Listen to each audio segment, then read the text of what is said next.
آداب الخلاء کے بیان میں بیت الخلاء کے آداب، واش روم جانے کے آداب،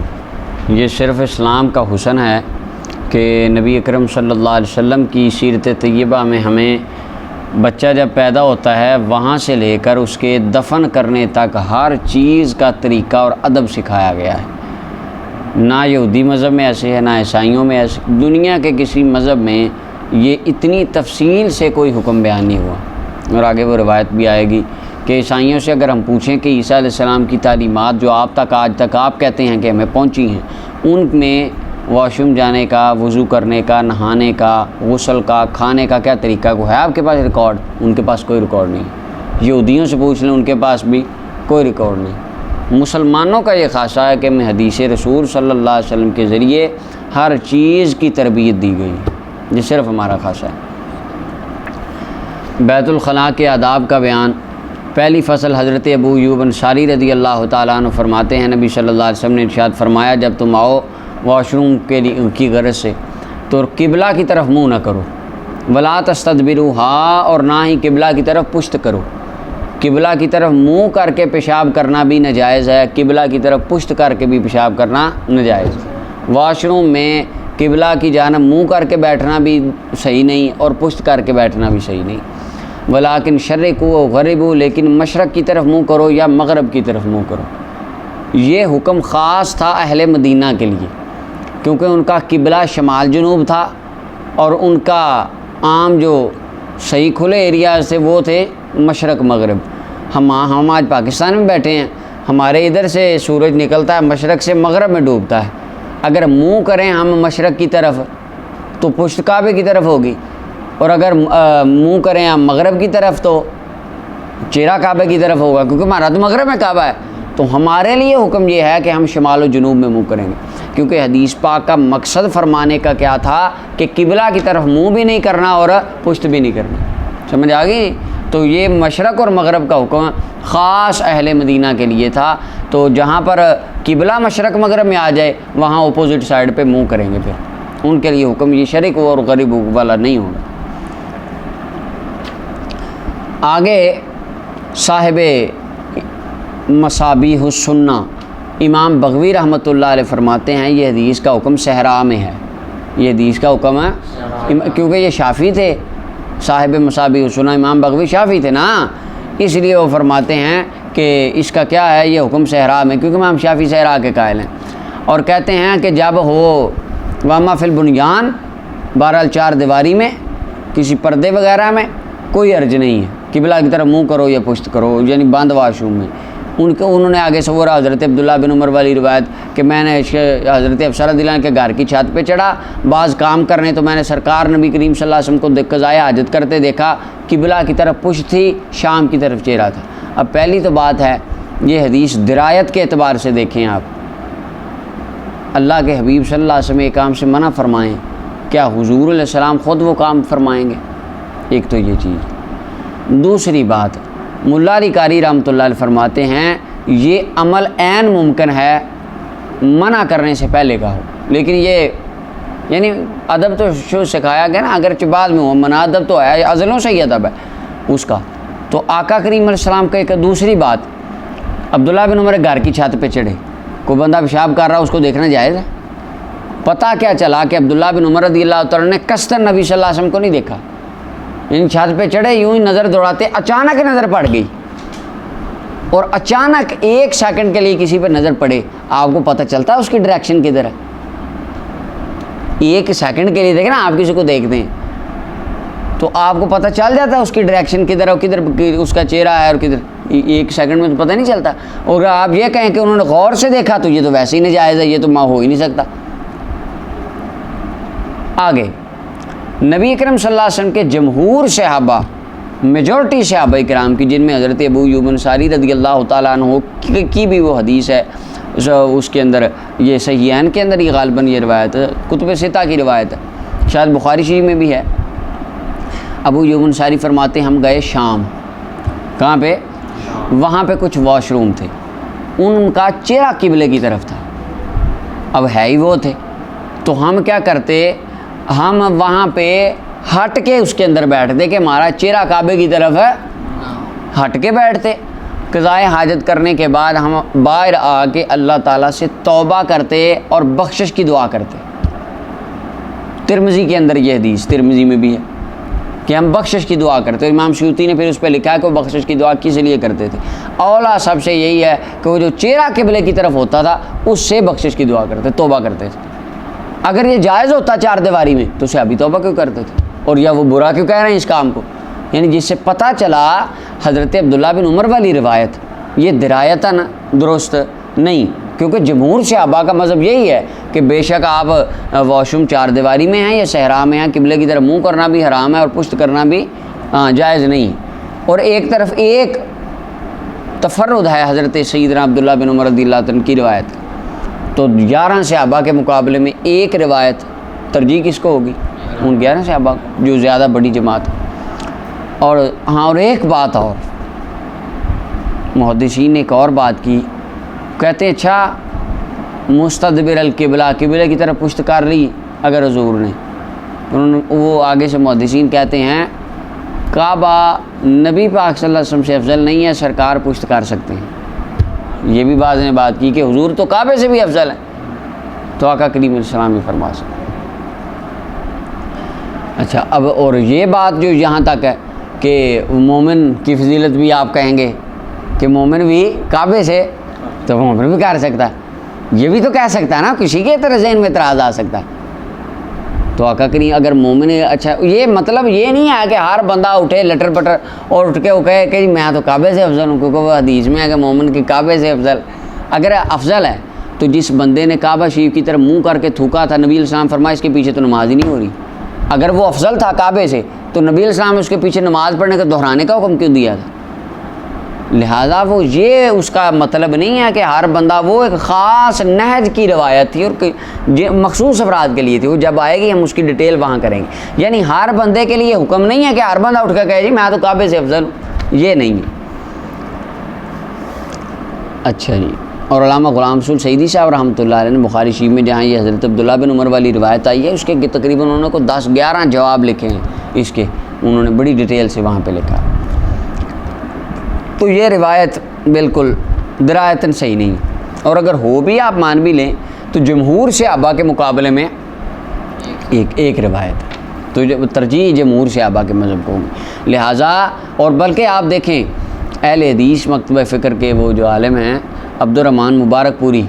ادھر کے انڈیا کے ہوئے ہیں غالباً، تحفۃ الاحوذی ان کی شرح ترمذی ہے، وہاں پہ وہ میں سارا انہوں نے نوٹ، بڑی لمبی انہوں نے جرح کی اس کے اوپر کہ کون کون سے صحابہ، یعنی عبداللہ بن عمر کی انہوں نے باتیں کی کہ یہ قائل تھے اس بات کے، پھر دوسرے صحابہ لائے جو قائل نہیں تھے، ان کی سندیں لائے، اس کے اوپر بات کی، اینڈ پہ انہوں نے کہا کہ میرا ایمان اور میرا جو اینڈ پہ تحقیق کا نتیجہ یہی ہے کہ بندہ بے شک چار دیواری کے اندر ہو یا کھلی فضا میں ہو، قبلے کی طرف منہ کرنا بھی جائز نہیں، قبلے کی طرف پشت کرنا بھی جائز نہیں، ادب اسی میں ہے، ٹھیک ہے۔ ہاں، آگے دیکھیں جی، حضرت سلمان فرماتے ہیں رضی اللہ عنہ، ہمیں منع فرمایا نبی صلی اللہ علیہ وسلم نے کہ ہم قبلہ کی طرف منہ کریں پیشاب یا اس کی وغیرہ کی پیشاب خانے کے لیے، یا ہم استنجا کریں دائیں ہاتھ کے ساتھ، یا ہم استنجا کریں 3 پتھروں سے کم کے ساتھ، یعنی اس میں ہے کہ پاکی تام درجے کی، اب تو پانی ہے، یا ہم استنجا کریں ہڈی کے ساتھ، رجین وزمن، ہڈی کو کہتے ہیں، الفاظ کا اختلاف ہے، اس کے ساتھ منع کیا گیا، ہڈی کے ساتھ استنجا نہیں کرنا، اس کے ساتھ ایک تو ہڈی ویسے ہی وہ تر ہوتی ہے تو اس سے کیا ہوگا، بندہ یہ اپنا جسم مزید پلید ہوگا، اور دوسرا سخت ہوتی ہے، زخمی ہو جائے گا بندہ۔ حضرت انس فرماتے ہیں کہ نبی صلی اللہ علیہ وسلم جب بیت الخلاء میں داخل ہوتے آپ فرماتے پڑھتے، داخل ہونے سے پہلے آپ دعا پڑھتے، اللہم انی اعوذ بک من الخبث والخبث، خبث مرد مذکر جن شیطان، اور خبائث مؤنث شیاطین عورتیں۔ اچھا آگے کہ اللہ میں تیری پناہ میں آیا، اور آگے حضرت عبداللہ ابن عباس رضی اللہ تعالیٰ عنہ فرماتے ہیں، آپ فرماتے ہیں نبی کریم صلی اللہ علیہ وسلم گزرے بقبرین، 2 قبروں پر سے، کس پر؟ 2 قبریں آگے آئیں، فرمایا انہما لا یعذبان، ان دونوں کو قبر میں عذاب ہو رہا تھا۔ یہ پیچھے گزر بھی نہیں گئی ایک مرتبہ روایت، سواری جا رہی تھی، وہاں پہ یہ گزر گئی ہے نا، ہاں یہ دوسری بار چلیں اس طرح گزر جائیں گے ہم بھی۔ فرمایا ان کو عذاب ہو رہا ہے، کسی کبیرہ گناہ میں عذاب نہیں ہو رہا۔ فرمایا ان میں سے، یعنی اس کا یہ مطلب کہ یہ بندے ان کو کبیرہ سمجھتے نہیں تھے اپنے گناہوں کو۔ یہ بھی بعض نے اس کی توجیہ کی۔ ایک ان میں سے پیشاب کی چھینٹوں سے نہیں بچتا تھا، پیشاب کی چھینٹوں سے، ہاں یہ کئی کہتے ہیں سارا ہی پیشاب پاک، اونٹ کا پیشاب ہی پاک ہے، ایسے ہی ہے۔ یہ جو اہل حدیث ہیں ان کے نزدیک اونٹ کا پیشاب پاک ہے، پی بھی سکتے ہیں، بھابیوں کا یہ ہے۔ اچھا، اور پھر آپ دیکھیں ایک حد درجے کی مت نہیں بندے کی ماری گئی۔ اونٹ کا گوشت کھانے سے وضو ٹوٹ جاتا ہے، اونٹ کا پیشاب پینے سے وضو نہیں ٹوٹتا۔ یہ ہے ان کے، آپ دیکھ لیں اہل حدیث کی جتنی فقہ کی کتابیں ان میں یہ مسئلہ ہے کہ اونٹ کا گوشت کھانے سے کہتے ہیں وضو ٹوٹ جاتا ہے۔ وہ شاید اس میں روایت گزری ہے پیچھے، ہاں وہ ہم نے وہاں اس کا خیر جواب دے دیا۔ آگے وہ کہتے ہیں نہیں پیشاب پاک ہے، اس میں نہا بھی لے بندہ وضو نہیں ٹوٹتا، حد نہیں ہوگی۔ اب دیکھیں فرمایا ایک پیشاب کی چھینٹوں سے نہیں بچتا تھا، اور مسلم کی روایت میں لا یستنزہ من البول۔ دوسرا یہ چغلی کرتا تھا۔ پھر آپ نے ایک تر لکڑی پکڑی، ایک ٹہنی، اس کو 2 ٹکڑے کیے، ہر قبر کے اوپر لگا دی۔ صحابہ نے عرض کی یا رسول اللہ یہ آپ نے کیوں فرمایا؟ فرمایا اللہ یخفف عنہما، جب تک یہ خشک نہیں نہ ہوں گی ان کی عذاب میں تخفیف ہوتی رہے گی، ان کا عذاب کم ہوتا رہے گا۔ اچھا، اس کے اندر یہاں پہ مولا علی قاری رحمۃ اللہ علیہ نے ایک بڑی پیاری بات کی، کہتے ہیں فیہ تخفیف و عذاب القبر بزیارت صالحین و وصول برکتہم۔ پتہ چلا اللہ کے نیک بندے کسی گناہ گار کی قبر پہ جب آ کے پھیرا ڈال جائیں، ان کے آنے کی برکت سے اللہ کی رحمتوں کی بارش ہو جاتی ہے۔ اب حضور آئے تو برکت نہیں ہوگی،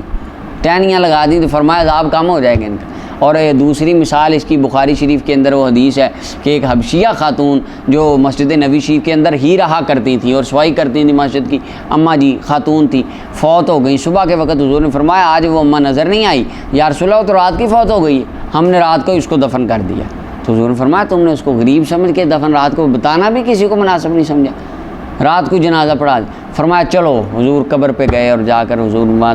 دعا فرمائی، وہاں حضور کھڑے ہوئے، فرمایا میں آیا ہوں تو اب میرے آنے کی برکت سے اللہ نے یہ تمام قبروں والوں کی قبروں میں نور بھر دیا۔ نیک بندے قبر پہ آئیں، ان کے قبر پر آنے کی برکت سے بھی قبر والے کو فائدہ ہوتا ہے۔ اللہ اکبر۔ اچھا، اب آگے دیکھیں، اور یہاں پہ پھر پیچھے ہو گئی تھی ہماری بات، امام نووی رحمۃ اللہ علیہ نے فرمایا کہ یہاں سے پتہ چلا کہ قبر پہ قرآن پڑھنا مستحب ہے، کیونکہ اگر لکڑی ٹہنی کیوں لگائی کہ وہ تسبیح کرے گی؟ اب ٹہنی کے تسبیح کرنے سے اگر قبر والے کو فائدہ ہوتا ہے تو اگر کوئی بندہ باہر بیٹھ کے قرآن پڑھے اس کا کتنا فائدہ ہوگا؟ یہ امام نووی رحمۃ اللہ علیہ نے جہاں سے قراءت علی القبور کے مسئلہ کے اوپر استدلال کیا۔ اور دوسری بات قبر پہ پھول ڈالنا، یہ بھی اس حدیث پاک سے ثابت ہے۔ حضرت ابو ہریرہ فرماتے ہیں نبی صلی اللہ علیہ وسلم فرمائی اتقوا اللعینین، 2 لعنت والی چیزوں سے بچو۔ صحابہ نے عرض کی یا رسول اللہ وہ لعنت والی چیزیں کیا ہیں؟ فرمایا ایک تو یہ ہے راستے میں پیشاب وغیرہ کرنا، واش روم کے لیے راستے میں بیٹھ جانا۔ اب لوگ راستے میں گزریں گے، بدبو آئے گی اور انہیں کراہت ہوگی اور وہ لعنت ہی کریں گے کہ جس نے یہ کیا اس کو برا کہیں گے۔ فرمایا یا ان کے سائے میں، یعنی ایک درخت ہے یا کوئی سائے دار جگہ ہے، کوئی سائے دار جگہ لوگ وہاں بیٹھتے ہیں، مثلا جس طرح یہ بس سٹینڈز آج کل ہوتے ہیں، سایہ دار ہوتا ہے نا جگہ لوگوں نے ویٹ کرنا تو لوگ کئی وہاں پیشاب کر دیتے۔ اب جو آتا ہے بندہ نا تبرہ ہی دیتا ہے، برا ہی کہتا ہے، بددعائیں دے گا کہ یار لوگ کیسے ہیں، یہ ہیں وہ۔ تو فرمایا یہ 2 لعنت والی چیزیں ہیں، لوگ یعنی لعنت کا سبب بنتی ہیں، ان سے بچو۔ حضرت ابو قتادہ فرماتے ہیں نبی صلی اللہ علیہ وسلم فرمایا جب پیے تمہیں سے کوئی ایک پانی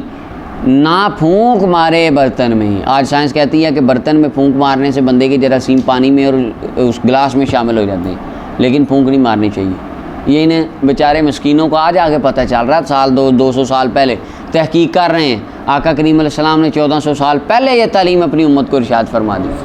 پھونک نہیں مارنے، سانس نہیں لینا اندر۔ اور فرمایا جب بیت الخلاء میں آئے نہ اپنی شرمگاہ کو دائیں ہاتھ سے نہ چھوئے، اور بائیں ہاتھ سے ولا یتمسح بیمینہ، فرمایا نہ اپنی شرمگاہ کو دایاں ہاتھ سے چھوئے اور نہ اس کے ساتھ صاف کرے، یعنی دوران واش روم دائیں ہاتھ کو پیشاب وغیرہ کے لیے استعمال کرنا درست نہیں، کیونکہ بندہ اس کے ساتھ بعد میں کھانا کھاتا ہے۔ اور اس کے ساتھ اور دوسری حدیث میں عائشہ رضی اللہ عنہ کی کہ آقا کریم علیہ السلام اپنے تمام جتنے اچھے کام تھے وہ دائیں ہاتھ استعمال فرماتے، اور اس کے علاوہ باقی تمام کاموں کے لیے بائیں ہاتھ۔ اور آگے حضرت ابو ہریرہ فرماتے ہیں نبی صلی اللہ علیہ وسلم فرمایا جو وضو کر لے فلیستنصر، وہ ناک میں پانی ڈالے، ومن استجمر، چاہیے کہ وہ ناک میں پانی ڈالے، اور جو جائے وہ 3 پتھر لے کر جائے، یعنی اس میں مبالغہ ہے پاکی کا۔ حضرت انس فرماتا عدد میں لے کے جائے، یعنی کہ 3 5 7 9 پیچھے۔ حضرت انس فرماتے ہیں کہ نبی صلی اللہ علیہ وسلم بیت الخلاء میں داخل ہوئے، فاحملوا، میں نے اٹھایا ہوا تھا آپ کا اداوت میں ماں، پانی کا ایک برتن، اور ساتھ غلام لڑکے عبداللہ بن مسعود تھے، یستنجی بالماء، تو آقا کریم علیہ السلام پانی کے ساتھ استنجا فرماتے تھے، یعنی ہم نے جانا ساتھ ہونے، حضور نے پانی کا برتن لے کے ہم سے آپ نے استنجا فرمانے کے لیے چلے جانا، یعنی پانی کے ساتھ استنجا کرنا یہ افضل ہے، مستحب ہے، یعنی نظافت کے اندر پاکی ہے، اس کے اندر پاکی کے اندر مبالغہ ہے اعلیٰ درجے کا۔ اس وقت پانی دیکھیں نا، ایک حدیث پاک کا میں آتا ہے، جب بخاری شریف کی ہی ہے وہ روایت، ایک خاتون وہ جس سے پانی طلب کیا تھا، پوچھا تھا کہ پانی چاہیے تیرا، تو اس سے پوچھا کہ وہ کہنے لگی میں کل جو گزری گل ہے، کل پیچھے جو گزر گئی، اس کل کی اس ٹائم میں چلی تھی، یعنی آج 4 بجے وہ صحابہ کرام کو ملی نا، اسے پانی لینا تھا، تو اس نے کہا کہ میں کل 4 بجے کی اپنے گھر سے چلی ہوئی ہوں، اور پانی بھر کے ابھی میں راستے میں بھی میں گھر پہنچی نہیں ہوں۔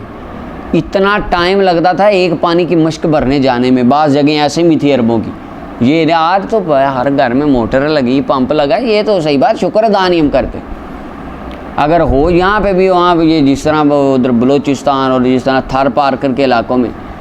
آپ کو جانا پڑے 25 45 منٹ سفر کر کے پانی لینے، پینے کا بھی وہاں سے لینا، نہانے کا بھی وہاں سے لینا، اور کھانے پینے سارا استعمال کا وہاں سے لینا،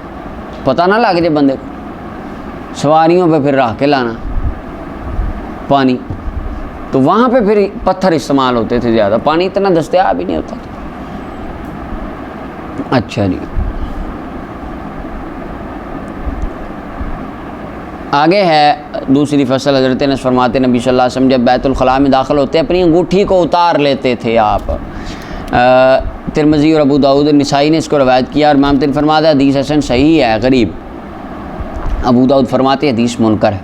کیونکہ اس کے اندر اور ان کی روایت میں ودا کی جگہ انہوں نے نازا رکھ دیا، یعنی اس وجہ سے انہوں نے منکر کہا، لیکن یہ حدیث مانوا اس کا بالکل صحیح ہے۔ آگے حضرت جابر فرماتے نبی صلی اللہ علیہ وسلم جب ارادہ فرماتے آپ واش روم جانے کا، حضور چلے جاتے حتیٰ کہ آپ کو کوئی نہ دیکھتا، یعنی آپ کی تمام لوگوں کی نگاہوں سے اوجھل ہو کر آپ جاتے۔ اور طبرانی شریف کی وہ روایت حضرت جابر رضی اللہ عنہ کی ہے، آپ فرماتے ہیں کہ اما عائشہ رضی اللہ عنہ کی ہے، اور ایک حضرت جابر دونوں سے ہے، کہ فرماتے ہیں کہ ایک دن آقا کریم علیہ السلام میں ساتھ تھا، حضور علیہ السلام قضائے حاجت کے لیے گئے، 2 درخت تھے، ان کے پیچھے آقا کریم علیہ السلام تشریف لے، حضور واپس آئے تو میرا دل کیا میں جا کے دیکھوں آقا کریم علیہ السلام جہاں پر گئے تھے وہاں پہ کیا ہے، حضور نے جہاں آپ نے بول مبارک فرمایا یا وہ قضائے حاجت کی وہاں کیا ہوتا، کہتے میں گیا، میں نے دیکھا وہاں پہ کستوری کی خوشبو مجھے آ رہی تھی اور کوئی چیز نظر نہیں۔ وہ اس طرح حضرت سیدہ عائشہ رضی اللہ عنہ سے بھی ایک اس طرح کا، اور پھر عرض کی یا رسول اللہ میں گیا، میں نے دیکھا وہاں تو مجھے کستوری کی خوشبو آ رہی ہے۔ آج جو اصل کستوری ہے وہ 1 سوا لاکھ روپے کے حساب سے ملتی ہے، جو جینوین کستوری ہے، وہ جو ہرن کے ناف میں بنتی وہ والی، وگرنہ تو یہاں پہ 25 روپے کی بھی شیشی کستوری کی آپ کو مل جاتی ہے کہ نہیں، 30 روپے والی بھی مل جاتی ہے، وہ نہیں جو جینوین کستوری وہ لاکھوں میں ملتی ہے۔ حضرت جناب جابر کہتے ہیں میں نے عرض کی یا رسول اللہ یہ عجیب ہے کہ یعنی آپ قضائے حاجت کے لیے گئے، میں نے دیکھا مجھے کستوری کی خوشبو آئی، تو فرمایا اللہ تعالیٰ نے حکم دیا ہے زمین کو، انبیاء کے جسموں سے جو نکلتا ہے زمین اس کو اپنے اندر سما لیتی ہے، لوگوں کے لیے وہ یعنی لوگوں کی سے یہ بھی پردہ ایک رکھا گیا ہے۔ اللہ، یعنی آپ اس سے پتہ چلتا ہے نبی اکرم صلی اللہ کے جو محبوب ہوتے ہیں، اللہ کے پیارے بندے انبیاء، اور بالخصوص آقا کریم علیہ السلام، آپ کے جو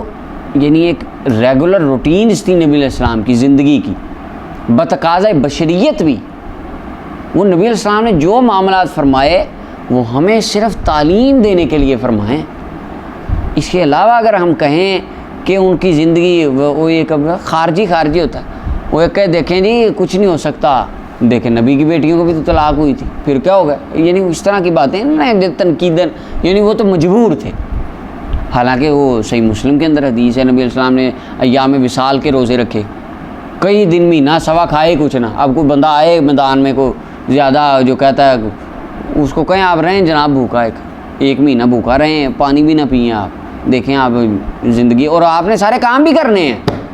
نمازیں بھی 5 ٹائم کی پڑھانی ہے مسجد میں، جمعہ بھی پڑھانا ہے، اور اگر کوئی لشکر آ گیا، کوئی جنگ پہ جانا پڑ گیا، کوئی مہینے کی مسافت پہ، وہاں پہ بھی جانا ہے، اپنے پر روٹی نہیں کھانی کیونکہ نبی علیہ السلام نے نہیں کھائی، آپ کر سکتے ہیں ایسا؟ تو یہ چیز، اور پھر فرمایا کیا کہ میرا اللہ مجھے کھلا بھی دیتا ہے، اللہ پلا بھی دیتا ہے، اللہ کھلاتا پلاتا، یعنی ان کا ایک جسمانی جو نظام تھا نبی علیہ السلام کا، وہ عام انسانوں کی طرح نارمل یہ نہیں تھا، وہ بھی اللہ تعالیٰ کے حبیب تھے، وہ یعنی یہ پھر وہ آ جاتا تصوف کی ٹرم میں سے کہتے ہیں جب انسان کے اوپر نور غالب آ جائے تو پھر وہ بشری طاقتیں یہ ختم ہو جاتی، بشریت سے انسان نکل جاتا ہے۔ مراد یہ ہے کہ پھر نہ کھائے مہینہ کچھ نہیں ہوتا، پھر نیند کی بھی ضرورت نہیں رہتی، فرمایا آنکھیں بند ہوتی ہیں، دل تو ہمیشہ ہی جاگتا رہتا ہے، حدیث ہے بخاری شریف کی، فرمایا میرا دل سدا جاگتا رہتا ہے، دل کبھی سوئے ہی نہیں، یعنی دل کو خبر ہوتی ہے، اور وہ معراج والی روایتوں میں بھی آتا ہے، یہاں پہ بھی شاید گزری کہ فرمایا فرشتے نے کہا کہ تو بات کرنے لگا وہ تو سو رہے ہیں، دوسرا کہنے لگا آنکھیں ہی سو رہی ہیں، دل جاگ رہا ہے، اور دل ان کا ساری باتیں سن بھی رہا ہے، اور سرکار نے اٹھ کے صبح فرمائی بھی کہ ہاں کہ یہ رات کو فرشتے آئے تھے، حالانکہ حضور تو سوئے ہوئے تھے، فرمایا رات فرشتے آئے تھے، یہ باتیں کر کے گئے ہیں، فرشتوں کا نام بھی یہ تھا، یہ بھی پتہ ہے، حالانکہ سوئے تھے، دل جاگ رہا۔ تو یعنی نظام زندگی بھی آقا کریم علیہ السلام کا، پھر 3 دن فاقہ کرنا، یہ تعلیم امت کے لیے تھا، یہ سارا کس لیے تھا؟ سکھانے کے لیے تھا۔ کھانا حضور نے کھایا تاکہ میری امت کو کھانا کھانے کا طریقہ ہے، پانی پیا، لباس پہنا، لوگوں سے آپ نے ڈیبیٹ کی، ملاقات کی، معاملات کیے، خرید و فروخت کی، جنگیں لڑی، صلح کے معاملات کیے، جتنے کام کیے، قیامت تک اسوہ حسنہ قائم کر دیا تاکہ انسانیت کو یہ سارے کام کرنے کا طریقہ آ جائے۔ اچھا جی آگے دیکھیں حدیث مبارکہ۔ حضرت ابو موسیٰ فرماتے میں نبی صلی اللہ علیہ وسلم کے ساتھ ایک دن تھا، آپ نے ارادہ کیا پیشاب کرنے کا، تو آپ آئے ایک نرم جگہ پر، دیوار کی قریب، دیوار کے، آپ نے وہاں بول مبارک فرمایا جب ارادہ پھر فرمایا جب ارادہ کرے کوئی بندہ پیشاب کرنے کا نرم جگہ تلاش کرے، کیونکہ اسے چھینٹے نہیں پڑتے، یہ بھی ادب سکھایا گیا ہے۔ حضرت انس فرماتے نبی صلی اللہ علیہ وسلم جب حاجت کا ارادہ فرماتے آپ اپنے کپڑے مبارک کو بلند نہیں فرماتے تھے تاکہ زمین کے قریب ہو جاتے۔ آقا کریم علیہ السلام کے جسم کا حصہ شرمگاہ کا کبھی کسی نے نہیں دیکھا، اور سرکار نے مولا علی رضی اللہ عنہ کو فرمایا تھا جب مجھے غسل دیا جائے، فرمایا میری کپڑوں کے اوپر سے غسل دیا جائے، میری شرمگاہ سے کپڑا نہ ہٹایا جائے۔ اس کی وجہ فرمایا جس نے میں مصطفیٰ کا سطر دیکھ لیا اس کی آنکھیں چندے آ جائیں گی، ساری زندگی وہ کچھ دیکھ نہیں سکتے، کیونکہ اللہ کے محبوب کا سطر کوئی نہیں دیکھ سکتا۔ سیدہ عائشہ رضی اللہ تعالیٰ نے فرمایا ساری زندگی میں رسول اللہ کی زوجہ ہوں، ساری زندگی میں نے حضور کا سطر نہیں دیکھا۔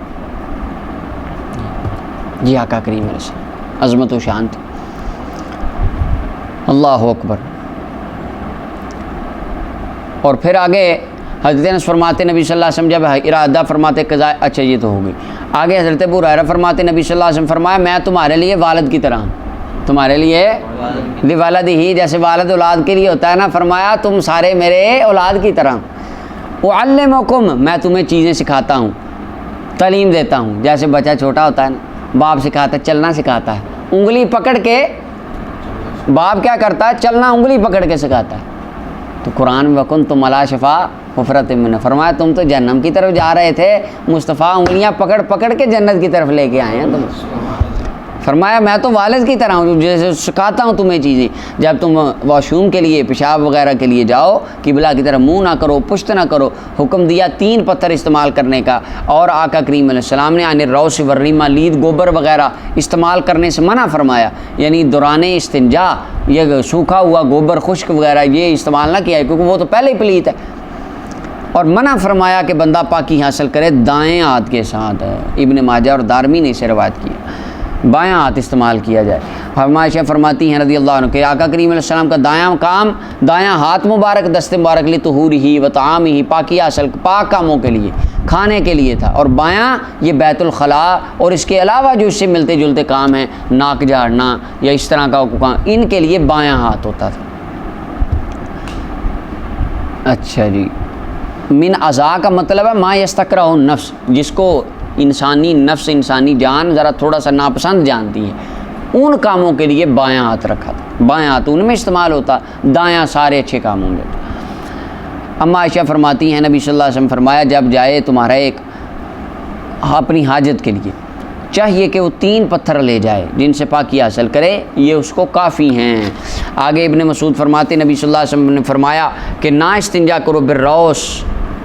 گوبر کے ساتھ، یعنی گوبر اگر آپ کو سوکھا ہوا مل جائے اس کے ساتھ استنجا نہ کرو، اور ولا بالعظام، نہ ہڈیوں کے ساتھ، کیوں؟ فإنہا زاد اخوانکم من الجن، فرمایا یہ تمہارے جن بھائیوں کا زاد راہ ہوتا ہے، جنوں کا زاد راہ، ہڈی کے اوپر ان کو گوشت ملتا ہے، گوبر کے اوپر ان کے جانوروں کی غذا ہوتی ہے۔ آپ نے کبھی دیکھا مثلا حویلی کے اندر،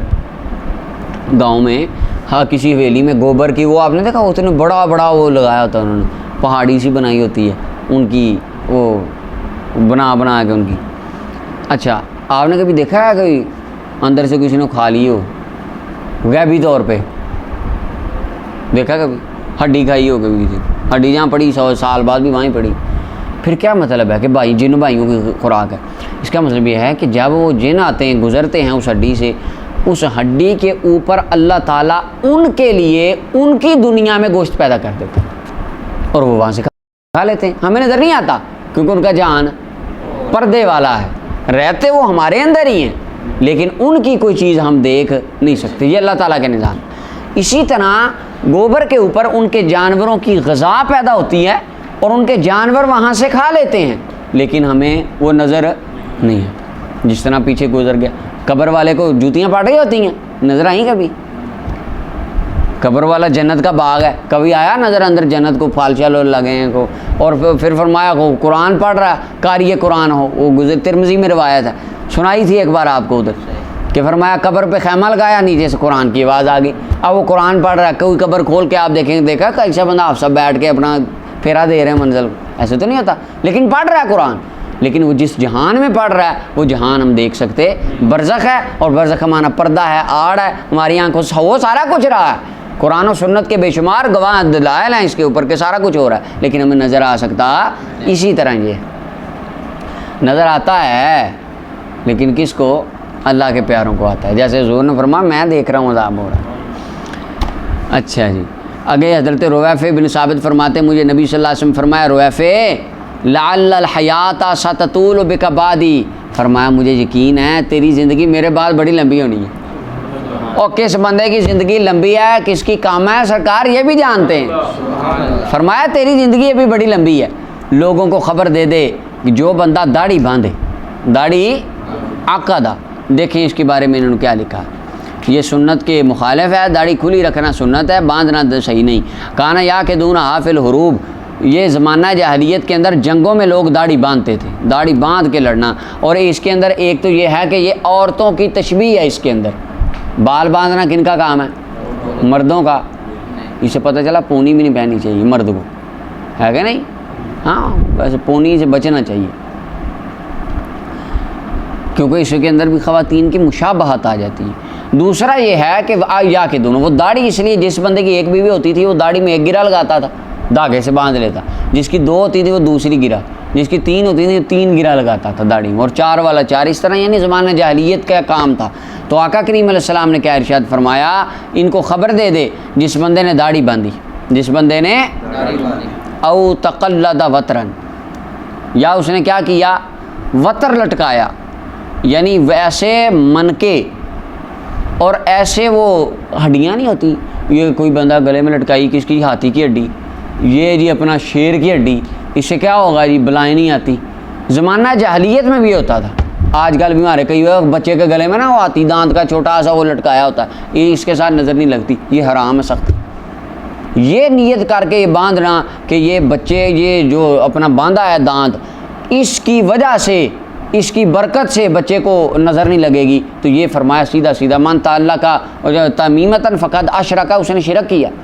یہ مطلب ہے اس کا.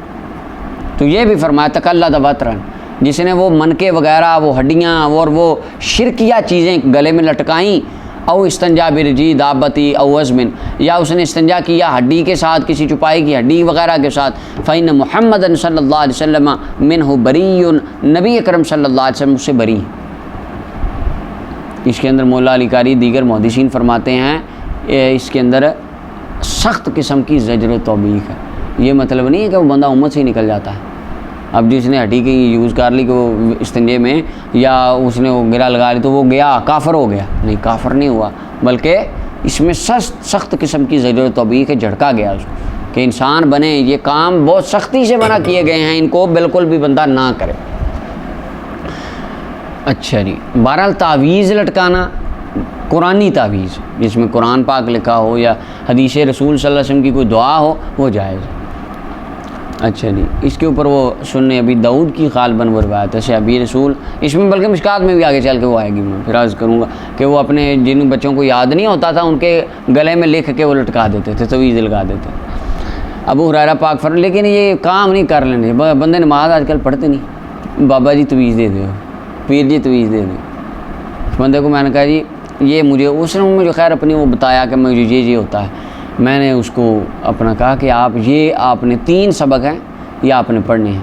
یعنی آیت الکرسی اور 4 کل قرآن پاک کی اور کچھ دعائیں 1-2 آقا کریم علیہ السلام کی حدیث پاک میں جو آئیں وہ میں نے اس کو بتائیں. کہنے لگا جی کوئی تعویذ دے دو، کوئی تعویذ دے دو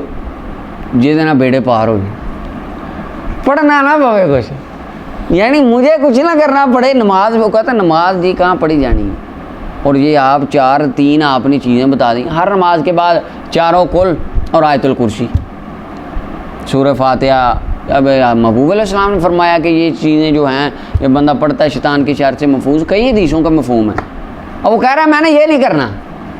نماز بھی میں نے نہیں پڑھنی، اور جو میں کام ڈال رہا ہوں نا آج کل وہ بھی میں نے ڈالنا ہے. آپ ایسا تعویذ دے دیں بیڑے پار ہو جائیں. اب دیکھیں آپ، یعنی یہ کیا ہے، یہ کاروبار ہی ہے پھر. اور جعلی عامر وہ اس طرح کے بندے اپنے پاس بلا کے وہ واقعی ایسے وہ تعویذوں کا کاروبار شروع کر لیتے. وہ کہتے کوئی نماز بخشے، سرکار کا امتی ویسے ہی بخشا ہوا، تو نے کیا کرنا نماز پڑھ کے، تو 500 روپیہ ادھر دے تعویذ پکڑ جا، سارا ہی کام ہو جائیں گے. اور دیکھیں اور وہاں ویسے کی اندھی ہو جائی جا رہی، ان کے کاروبار چل. اللہ تعالیٰ بس ہدایت دے. تو تعویذ ہے یہ اس کے لیے جن کو یاد نہیں ہوتا تھا، یعنی ایک عامی بندہ ہے وہ بہت زیادہ چیزیں یاد نہیں کر سکتا، اس کو آپ تعویذ دے دیں. آگے دیکھیں، حضرت ابو ہریرہ فرماتے ہیں نبی صلی اللہ علیہ وسلم فرمایا جس نے سرما ڈالا فلیوتر، چاہیے کہ طاق عدد میں ڈالے، جو کرے اچھا ہے، جو نہ کرے فلا حرج، اس پہ کوئی حرج ہے یعنی مستحب ہے. اور جو اپنا استجمر، جو جائے پتھر لے کر استنجا کے لیے طاق عدد میں لے کے جائے، جو کرے اچھا ہے، نہ کرے تو حرج نہیں ہے. جو کھائے فما تخلل فلیلفظ، جو داڑھی کے جو اپنا دانتوں میں اس کی چیزیں پھنس جائیں ان کو باہر پھینک دے. اور وما لاک بلسان ہی، جو زبان کے ساتھ اگر کوئی لقمہ انسان کا دوران کھانا اٹک گیا ہے وہ اس کو اندر لے جائے. جو یہ کر لے اچھا ہے، نہ کرے کوئی حرج نہیں، جیسے اس کا دل ہے. جو آئے واش روم حاجت کے لیے، قضائے حاجت کے لیے، فل یستتر، چاہیے کہ وہ چھپ جائے، چھپ کے جائے. فَإِن یجد، اگر نہ پائے سوائے ریت کے ٹیلے کے، تو چاہیے کہ اس کو اپنے پیچھے کر لے، اس کو یعنی اس کے پیچھے چلا جائے. بندہ شیطان کھیلتا ہے، یعنی اگر ریت کا ٹیلا ہے اس کو اپنے پیچھے کر لے. کیا مطلب؟ اس کی آڑ میں چھپ جائے بندہ. شیطان کھیلتا ہے بنی آدم کی مقعد کے ساتھ، شرمگاہوں کے ساتھ شیطان کھیلتا ہے. جو یہ کرے گا اس کے لیے اچھا ہے، جو نہ کرے تو فلا حرج، اس پہ کوئی گناہ نہیں. اور عبداللہ ابن مغفل فرماتے ہیں نبی صلی اللہ علیہ وسلم فرمایا ہرگز پیشاب نہ کرے تم میں سے کوئی ایک مستحم ہی، اپنے حمام میں جہاں پہ نہاتا ہے، ثم یغتسل فیہ، پھر اس میں غسل کرے یا اس میں وضو کرے. بے شک عام وسوسے اسی سے پیدا ہوتے ہیں. یہ جو بات ہے ترمذی شریف میں بھی یہ حدیث گزری، ابو داؤد ترمذی نسائی وغیرہ نے سے روایت کیا. اس کے اندر اس کی شرح میں محدثین کرام نے لکھا ہے، شارحین نے، کہ یہ تب ہوتا تھا جب ایک بند کمرہ 4 دیواری کا واش روم ہوتا تھا، باہر جانے کے لیے کوئی چیز نہیں ہوتی تھی، کچا واش روم، وہاں پہ بندے نے نہانا اور وہاں پہ پیشاب کرنا. مثلا پہلے پیشاب کر کے نہائے گا تو پانی پیشاب کے اوپر ڈلے گا، اور وہ پیشاب والی چھینٹیں جسم پہ پڑیں گی، سارا دن وسوسہ ہی رہے گا کہ شاید میں پاک بھی ہوں کہ نہیں، شاید میرے جسم پہ وہ پیشاب والی چھینٹیں ہیں، شاید شک پڑتا رہے گا۔ اور آج کل جو ہمارے عرف میں اس ٹائم واش روم ہیں ان کے اندر مثلا قضائے حاجت کے لیے سسٹم علیحدہ ہے، اور پانی شاور کا ساتھ ہی سیوریج سسٹم سے نکل جاتا ہے۔ یہ ان واش رومز کے لیے فرمایا تھا کہ جن کے اندر پانی نکلنے کا کوئی انتظام نہیں ہوتا تھا، پانی نکلنے کا۔ اور ایک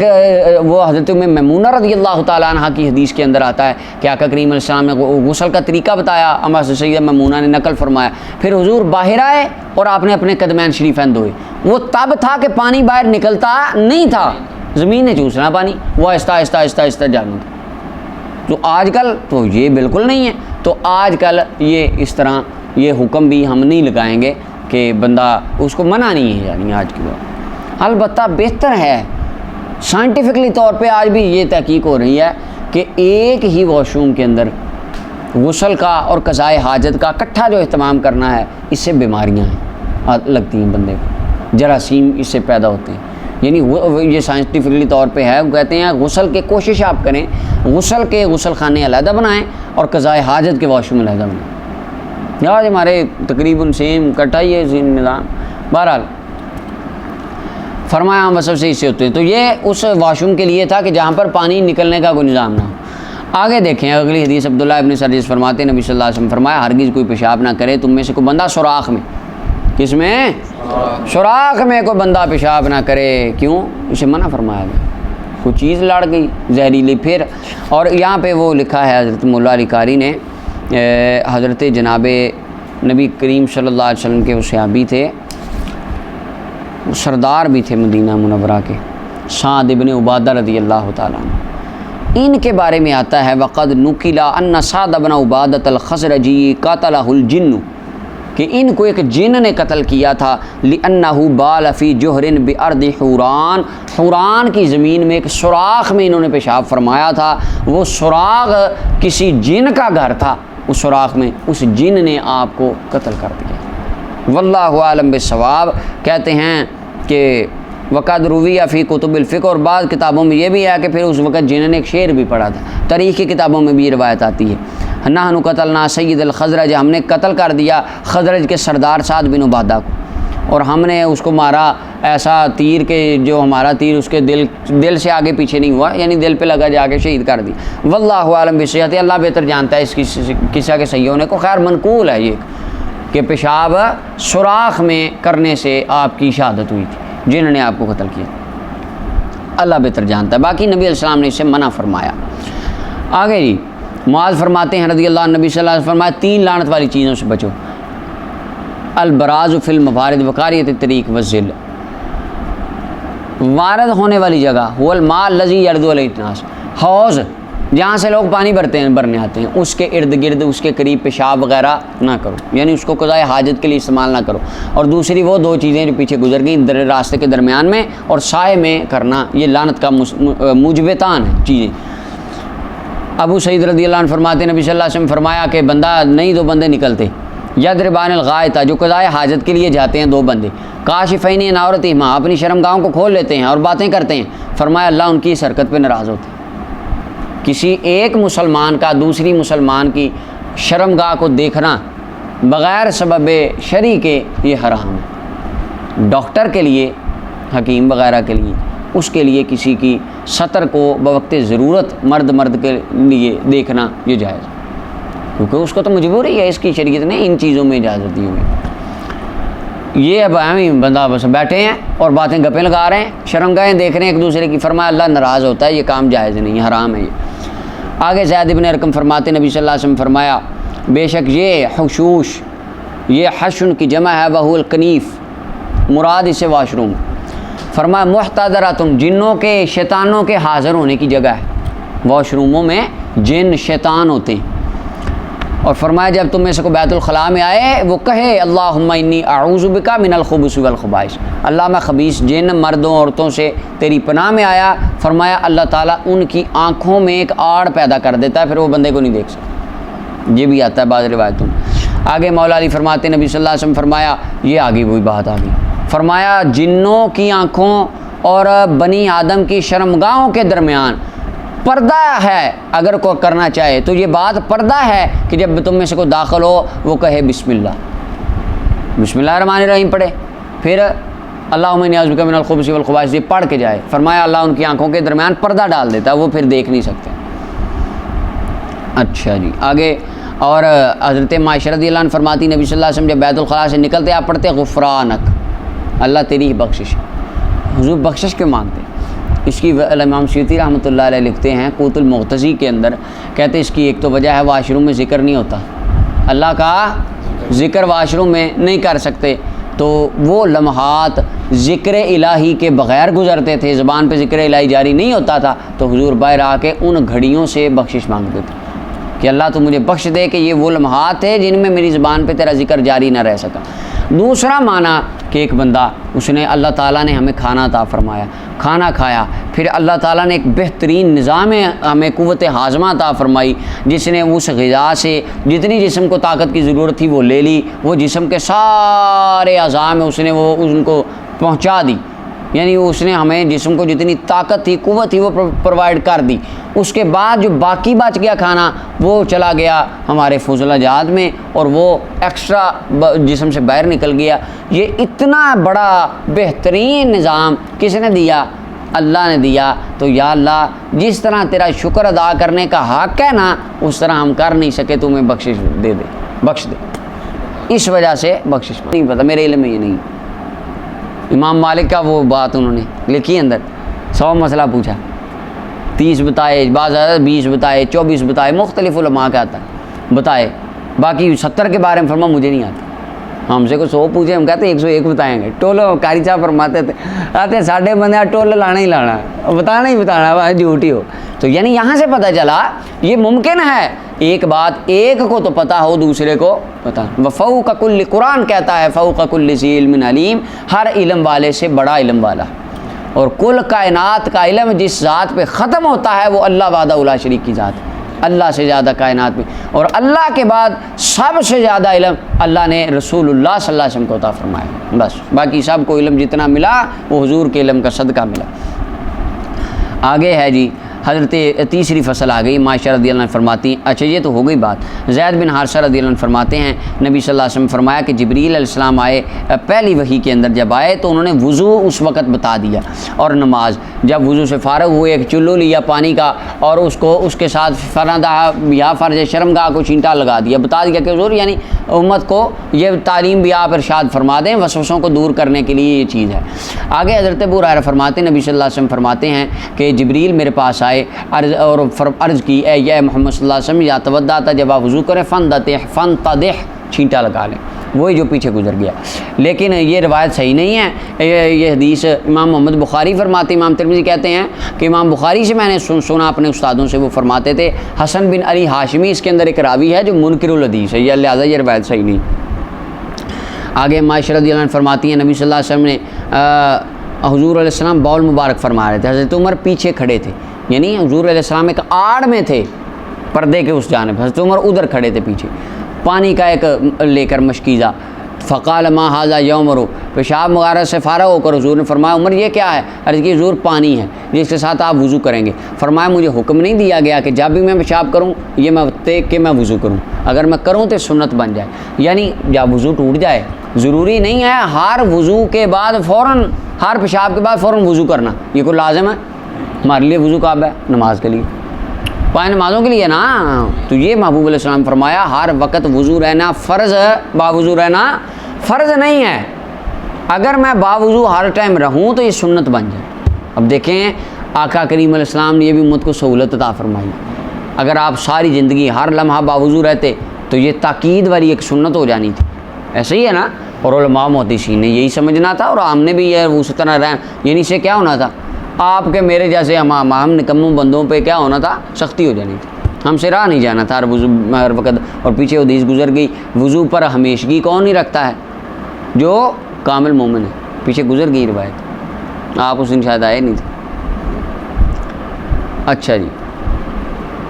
فرمایا اگر میں کرتا تو سنت ہو جاتی، اللہ اکبر، تو لہٰذا یہ مستحب ہے۔ اب حضرت ابو ایوب جابر انس رضی اللہ عنہ سارے فرماتے ہیں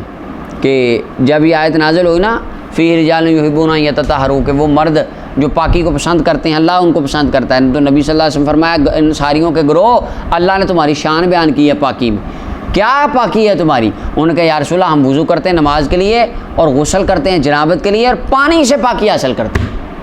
اب یہ دیکھیں پانی سے پاکی حاصل کرنا افضل ہے اس دور میں جس وقت میں پتھر استعمال ہوتے تھے۔ انہوں نے کہا حضور ہم تو پانی سے پاکی استعمال ہو، یعنی قضائے حاجت کے لیے واش روم جاتے ہیں تو پانی یوز کرتے ہیں۔ تو نبی علیہ السلام فرمایا اللہ نے قرآن میں تمہاری اس بات کی صفت بیان کی کہ یہ لوگ پاکی پسند ہیں۔ اب آپ یہ دیکھ لیں ادھر کئی ملک ہیں، یورپ کنٹریز ہیں، وہاں پہ ٹیشو رکھے ہوتے ہیں۔ انہوں نے مجھے کسی کے ساتھی نے بتایا، انہوں نے کہا جی بڑا مشکل ہوتا ہے وہ، پھر وہ ایک کہنے لگا کہ پھر میرے ساتھ ایسے ہوتا تھا کہ میں جب بھی قضائے حاجت کے لیے جاتا مجھے غسل کرنا پڑتا تھا واش رومس کے اندر۔ انہوں نے کہا جی صرف ٹیشو، یہ کتنا ہے، یعنی یہ تو آپ دیکھیں اس دور میں تھا کہ جب وہاں پہ پانی ہے نہیں تھا۔ ممکن ہے کچھ ایسے ممالک ہوں جہاں پہ پانی کی ان کو قلت ہو تو ٹیشو رکھتے ہیں، یا واللہ عالم بسوا، مجھے خیر اس کا کوئی بہت ڈیپلی پتہ نہیں۔ خیر آج کے دور میں بھی اس دور میں بھی وہ ٹیشو استعمال کر رہے ہیں، حالانکہ کمال طہارت کس میں ہے؟ پانی میں، پانی استعمال کرنے میں۔ اچھا جی، اچھا اور ایک بات میں نے شاید آپ کو بتائی ہے، وہ میرے ایک دوست ہیں ساہیوال کے، وہ کہنے لگے میرے انکل ہیں ان کا پیٹرول پمپ ہے، انہوں نے وہاں پہ بورڈ لگایا ہوا ہے تبلیغی جماعت کا میرے پمپ کی مسجد میں اور واش روم میں داخلہ منع ہے۔ میں نے کہا یہ کیوں، یہ یعنی وہ چلیں وہ آتے ہیں مسافر کو اگر اتنا وہ کر لیتے ہیں سہولت دینا تو یہ تو ثواب ہے، نیکی ہے۔ ان کا سر ثواب ہے عام لوگوں کو دینا، تبلیغی جماعت کو میرے چاہتا ہے، وہ کہتے ہیں کوئی ثواب میں، وہ کیوں وجہ؟ ان کا سارا 20 سال تبلیغی سالانہ تبلیغی اجتماع ہوتا ہے نا رائے ونڈ، ہار کہتے ہیں 2 سال پچھلے ہو گئے ہیں واش روم بند کر جاتے ہیں آگے۔ میں نے کہا یہ واش روم بند کر جاتے ہیں وہ کیسے؟ وہ کہتا ہے جی وہ وٹے لے کے اندر چلے جاتے ہیں، کہتے ہیں ہم سنت ادا کر رہے ہیں، پہلے پتھر استعمال کرتے ہیں واش روم جا کے۔ یار آپ عقل دیکھیں اس دور میں، وہ کہتے ہیں پہلے ہم پتھر استعمال کریں گے 3، ایک بھی نہیں پھر 3، وہ بیگ پر ہاتھ دھرنا پتھروں کا اندر 3 بانٹ رہے ہوتے ہیں تبرک کے طور پہ کہ جاؤ واش روم لے کے، اور کہتے ہیں وہ استعمال کر کے واش روم پھینک جاتے ہیں اندر، فلش بند ہو جاتا، سیوریج سارا بند ہو جاتا ہے۔ کہتا ہے یہ 2 بار ہم نے اس پمپ پہ سارے پائپ لائن دوبارہ اکھیڑ کے وہ ساری فضل بند ہو گئی ہے جس کے اندر اپنا 40 وٹے پڑے ہیں پتھر پڑے ہیں، وہاں پہ کیا پانی آگے جانا ہے؟ انہوں نے کہا سر یہ تو ہم تو 12 لاکھ روپیہ ان کے اوپر لگانے کے بعد اب میرے تایا انہوں نے بورڈ لگایا، تو آپ بتائیں صحیح لگایا کہ غلط لگایا؟ اب دیکھیں یار اس دور میں کیا، یعنی کہ ارے یہ اپنا جی یہ سنت ہے، تو دیکھیں آپ کیا کر رہے ہیں یار، پہلے پتھر ہے پانی ہے پھر بھی وہ کہہ رہے ہیں جی ہم پہلے بٹے پھیریں گے۔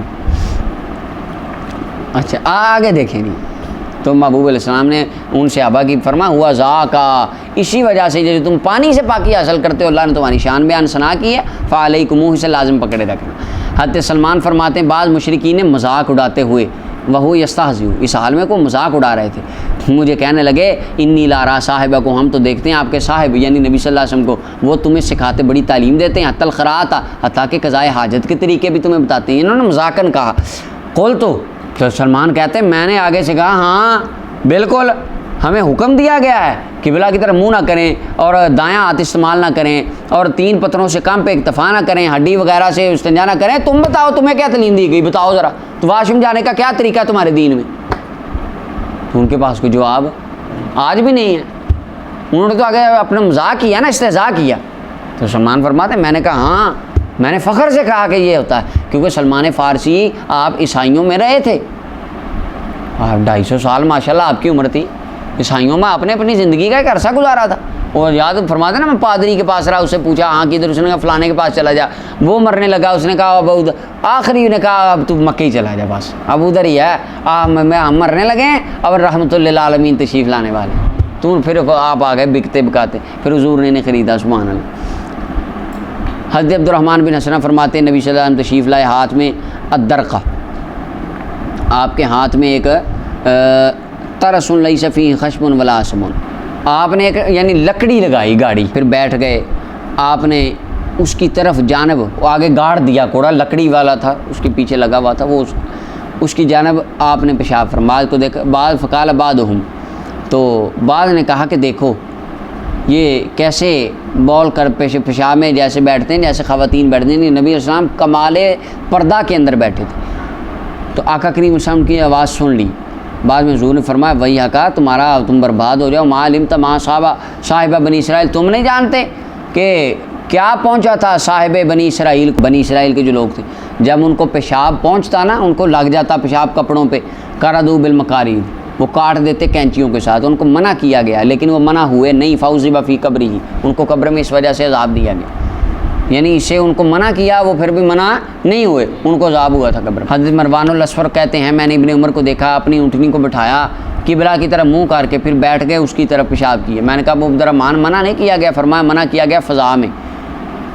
بے شک جب تیرے اور قبلہ کے درمیان کو پردہ ہو، آڑ ہو، پھر کوئی حرج نہیں۔ یہ عبداللہ بن عمر کا ذاتی اجتہاد تھا، جو پیچھے وہ حدیث بھی آ گئی، حضرت حفصہ رضی اللہ عنہ، یہ صحابہ میں صرف عبداللہ بن عمر رضی اللہ عنہ کی رائے تھی۔ اچھا آگے حضرت انس فرماتے نبی صلی اللہ علیہ وسلم جب نکلے بیت الخلاء سے، نکلتے تو آپ پڑھتے الحمدللہ الذی اذھب عنی الحزن وعافانی۔ اور ابن مسعود رضی اللہ عنہ فرماتے ہیں جب جنوں کا وفد حضور کی بارگاہ میں آیا، عرض کی یا رسول اللہ آپ کی امت استنجا کرتی ہے ہڈیوں کے ساتھ یا لید کے ساتھ یا کولے کے ساتھ، بے شک اللہ نے ہمارے لیے اس میں رزق رکھا ہے، تو پھر سرکار نے ہمیں اس کے ساتھ استنجا کرنے سے منع فرما دیا۔